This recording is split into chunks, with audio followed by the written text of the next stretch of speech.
నమస్తే, welcome to Disha TV. భారతదేశ రాజకీయ ముఖ చిత్రాన్ని మార్చేసే దిశగా కేంద్ర ప్రభుత్వం కీలక అడుగులేస్తుంది. లోక్సభ సీట్లతో పాటు వివిధ రాష్ట్రాల అసెంబ్లీ స్థానాలను భారీగా పెంచాలని ప్లాన్ చేస్తుంది. సోమవారం ఢిల్లీలో జరిగిన ఎన్డీఏ భాగస్వామ్య పక్షాల సమావేశంలో కేంద్రం ఈ కీలక ప్రతిపాదనను వెల్లడించినట్టు విశ్వసనీయ వర్గాల సమాచారం. కేంద్ర హోంశాఖ మంత్రి అమిత్ షా, పార్లమెంటరీ వ్యవహారాల మంత్రి కిరణ్ రిజిజు, అలాగే న్యాయశాఖ మంత్రి మేఘ్వాల్ నేతృత్వంలో ఈ సమావేశం జరిగింది. మహిళా రిజర్వేషన్ల అమలును వేగవంతం చేయాలనే భాగంగా నియోజకవర్గాల పునర్విభజన ప్రక్రియను త్వరగా పూర్తి చేయాలని ప్రభుత్వం భావిస్తుంది. ప్రస్తుత ప్రతిపాదన ప్రకారం దేశవ్యాప్తంగా నియోజకవర్గాల సంఖ్యను దాదాపు 50% పెంచాలని కేంద్రం నిర్ణయించింది. దీంతో ప్రస్తుతం ఉన్న లోక్సభ స్థానాలు 543 నుండి 816కు పెరగనున్నాయి. అదేవిధంగా దేశవ్యాప్తంగా ఉన్న అసెంబ్లీ స్థానాలు 4123 నుండి 6185కు పెరగనున్నాయి. మరోవైపు నియోజకవర్గాల పునర్విభజన జరిగితే ఆంధ్రప్రదేశ్, తెలంగాణ రాష్ట్రాల్లో అసెంబ్లీ సీట్ల సంఖ్య భారీగా పెరగనున్నాయి.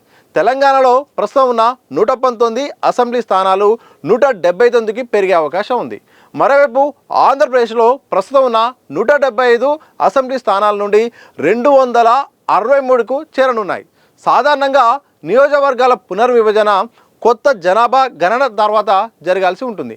అయితే 2021 జనాభా గణన ఆలస్యం కావడంతో ఇక 2011 జనాభా లెక్కలనే ప్రతిపాదికగా తీసుకోవాలని ఈ ప్రక్రియ పూర్తి చేయాలని కేంద్రం యోచిస్తుంది. దీనివల్ల 2029 సార్వత్రిక ఎన్నికల నాటికి పెరిగిన సీట్లతో పాటు మహిళలకు 33% రిజర్వేషన్లను కూడా అమలు చేయడం సాధ్యమవుతుందని ప్రభుత్వం భావిస్తుంది. ఇక ఈ నియోజకవర్గాల పెంపునకు సంబంధించి ప్రస్తుతం పార్లమెంట్ బడ్జెట్ సమావేశంలోనే కేంద్రం బిల్లును ప్రవేశపెట్టే అవకాశం ఉంది. ఇందుకోసం రాజ్యాంగంలోని ఆర్టికల్ 82, 170లకు సవరణలు చేయాల్సి ఉంటుంది. అయితే జనాభా ప్రాతిపదికన సీట్లు పెంచితే జనాభా నియంత్రణను పాటిస్తున్న దక్షిణాది రాష్ట్రాలకు నష్టం జరుగుతుందనే ఆందోళన వ్యక్తమవుతుంది. ఈ నేపథ్యంలో ఎన్డీఏ భాగస్వామ్య పక్షాలతో పాటు ప్రతిపక్షాలను కూడా ఒప్పించేందుకు ప్రభుత్వం కసరత్తు చేస్తుంది. ఒకవేళ ఈ బిల్లు ఆమోదం పొందితే భారత ప్రజాస్వామ్య చరిత్రలో ఇది అతిపెద్ద సంస్కరణగా నిలిచిపోతుంది. ఇలా మొత్తానికి జనాభా ప్రాతిపదికన ఎప్పటి నుండో కూడా జనాభా లెక్కలు 2021లో జరగాల్సి ఉండే కరోనా కారణాల వల్ల అది ఆలస్యం అవుతూ 2026 కూడా వచ్చింది. ఇదే సందర్భంలో ఇటు చట్టసభలు పెంచాలని ఎప్పటిలో డిమాండ్ కూడా ఉంది. ఇటు రాష్ట్రాల్లో ఉన్న అసెంబ్లీ స్థానాలతో పాటు లోక్సభ స్థానాలు పెంచాలని కూడా వివిధ రాష్ట్రాల్లో కూడా డిమాండ్ ఉంది. ఎందుకంటే జనాభా ప్రాతిపదికన ఎప్పుడో పెరగాలి, ఇటు రాజకీయ పార్టీలకు కూడా ఇబ్బంది అవుతుంది. తక్కువ సంఖ్యలో ఎక్కువ మంది ఆశావాలు ఉండడంతో పెరగాల్సిన సంఖ్య పెరగకపోవడంతో పార్టీలలో ప్రభుత్వాలలో కూడా ఇబ్బందులు వస్తున్నాయి. ఇక కేంద్ర ప్రభుత్వం అయితే మాత్రం ఒకవైపు ఈ ప్రక్రియను వేగవంతం చేయాలని చూస్తుంది, మరోవైపు 33% మహిళల రిజర్వేషన్లకు సంబంధించిన అంశాన్ని కూడా తీసుకోవాలని చూస్తుంది. ఇప్పుడు కొత్త జనాభా లెక్కల ప్రకారం చేస్తే మాత్రం మరింత ఆలస్యమయ్యి ఇప్పట్లో అయ్యే అవకాశం లేని కారణంగా 2021 లెక్కల్నే ప్రామాణికంగా తీసుకొని వాటినే ఇక చేస్తే మాత్రం ఈ యొక్క మహిళలకు ఇవ్వాల్సిన లెక్క కూడా సరిపోతుంది. దాంతోపాటు ఈజీగా వచ్చే 2029 వరకు పెరిగిన స్థానాలతో ఎన్నికల పోవచ్చామని మాత్రం కేంద్రం చూస్తుంది. మరి ఇది సాధ్యాలంటే అనేది కూడా ఒక సమస్యగా ఉంది. ఇక లెక్కలు కనుక చూస్తే మాత్రం ప్రస్తుతం పార్లమెంటులో 543 అయితే మాత్రం లోక్సభ స్థానాలు ఉన్నాయి.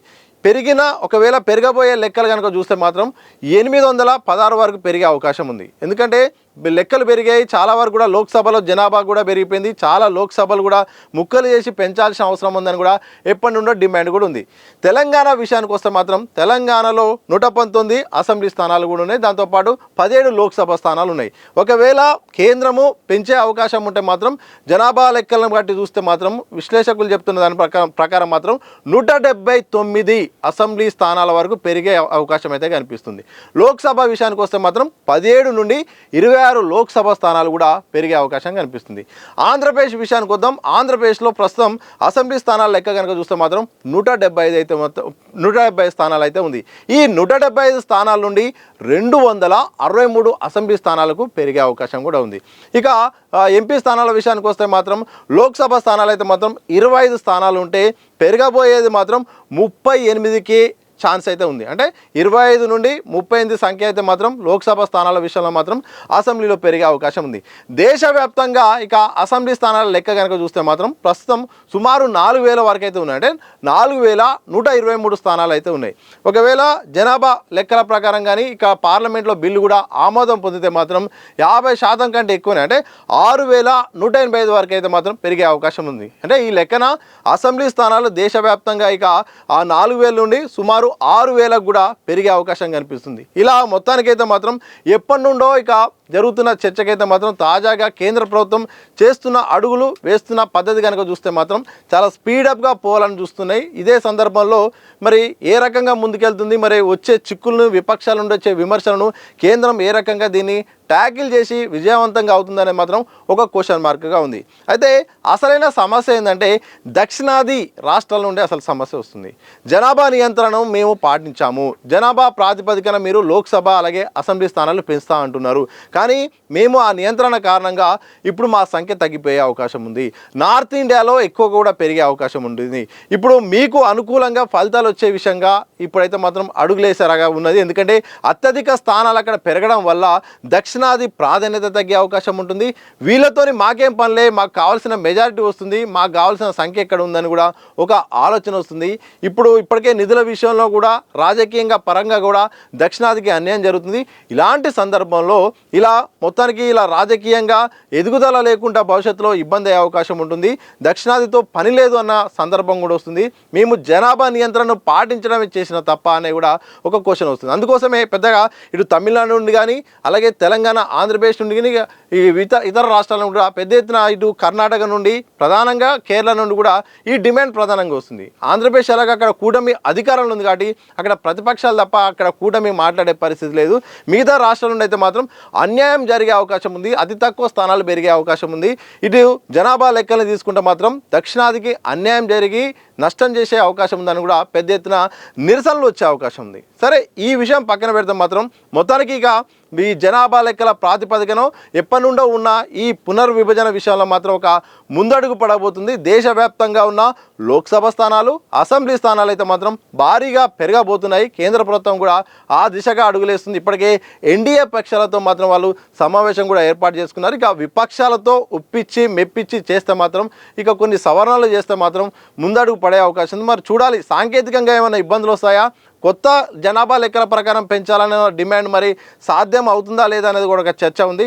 ఇలాంటి చాలా అంశాలు కూడా తెరపైకి వస్తున్నాయి. భవిష్యత్తులో ఏమవుతుందో చూడాలి. కానీ రాజకీయ నాయకులు తమ రాజకీయ అవకాశాల కోసం భవిష్యత్తు కోసం చాలామంది ఆశావాళ్ళు అయితే మాత్రం ఈ సీట్ల పెంపు గురించి అయితే మాత్రం చాలామంది ఎదురు చూస్తున్నారు.